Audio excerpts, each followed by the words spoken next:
ರಾಷ್ಟ್ರೀಯ ಹೆದ್ದಾರಿ 44 ಬೆಂಗಳೂರಿನಿಂದ ಚೆನ್ನೈಗೆ ಸಂಪರ್ಕ ಕಲ್ಪಿಸುವಂತ ಈ ಒಂದು ರಸ್ತೆ ಆನೇಕಲ್ ತಾಲೂಕಿನ ಹಳೆ ಚಂದಾಪುರದ ಬಳಿ ಇದು ಸಾಗತ್ತೆ.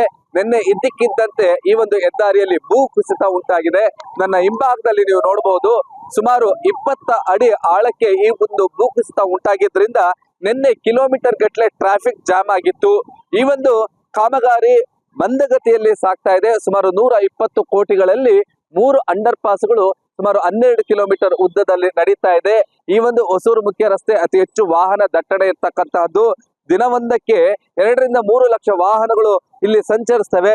ಇದ್ದಕ್ಕಿದ್ದಂತೆ ಒಂದು ಹೆದ್ದಾರಿ ಕುಸಿಯುತ್ತೆ ಅಂದ್ರೆ ಸಹಜವಾಗಿ ಅಲ್ಲಿ ಟ್ರಾಫಿಕ್ ನ ಒತ್ತಡ ಹೆಚ್ಚಾಗತ್ತೆ.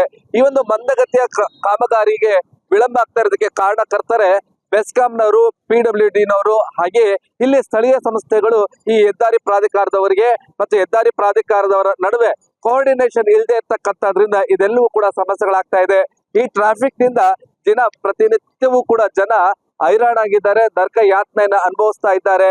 ಈ ಒಂದು ಚಿಕ್ಕ ರಸ್ತೆ ಅಂದ್ರೆ ಇಲ್ಲಿ 6 ಲೇನ್ಗಳಿದ್ದಂತ ರಸ್ತೆ ಕೇವಲ 2 ಲೈನ್ಗಳಿಗೆ ಇಳಿದಂತ ಸಂದರ್ಭದಲ್ಲಿ ಸಹಜವಾಗಿ ಟ್ರಾಫಿಕ್ ಜಾಮ್ ಆಗುತ್ತೆ. ನಿನ್ನೆ ಮುಂಜಾನೆ ಆಗಿದ್ರಿಂದ ನಿನ್ನೆ ಬೆಳಿಗ್ಗೆ ಶಾಲೆಗಳಿಗೆ ಹೋಗ್ಬೇಕಾಗಿರ್ತಕ್ಕಂತ ಮಕ್ಕಳು, ಹಾಗೆ ಕಚೇರಿಗಳಿಗೆ ಹೋಗ್ಬೇಕಾಗಿರ್ತಕ್ಕಂಥ ಕಾರ್ಮಿಕರು ನಿನ್ನೆ ಇಡೀ ದಿನ ನರಕ ಯಾತನೆಯನ್ನ ಅನುಭವಿಸಿದ್ರು. ಸುಮಾರು 10 ಗಂಟೆಗಳಿಗೂ ಹೆಚ್ಚು ಕಾಲ ಟ್ರಾಫಿಕ್ ಜಾಮ್ ಆಗಿತ್ತು. ಇಲ್ಲಿ ಈ ಭೂ ಕುಸಿತಕ್ಕೆ ಪ್ರಮುಖ ಕಾರಣನೇ ಅಕ್ಕಪಕ್ಕದಲ್ಲಿ ಇರ್ತಕ್ಕಂಥ ಲೇಟ್ನವರು ಒಳಚರಂಡಿಯ ಸ್ಯಾನಿಟರಿ ನೀರನ್ನ ಇಲ್ಲಿಗೆ ಬಿಟ್ಟಿದ್ದಾರೆ ಎನ್ನುವಂತ ಆರೋಪಗಳು ಕೂಡ ಕೇಳಿ ಬರ್ತಾ ಇದೆ.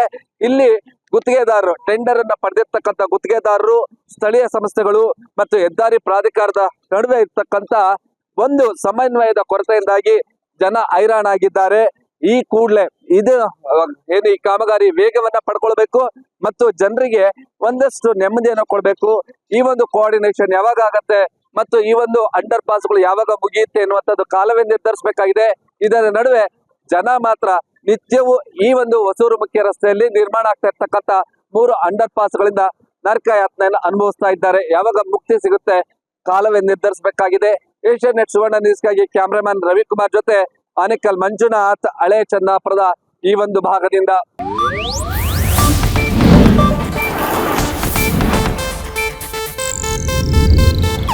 ಇದು ಏಷ್ಯಾನೆಟ್ ನ್ಯೂಸ್ ನೆಟ್ವರ್ಕ್ ಪ್ರಸ್ತುತಿ.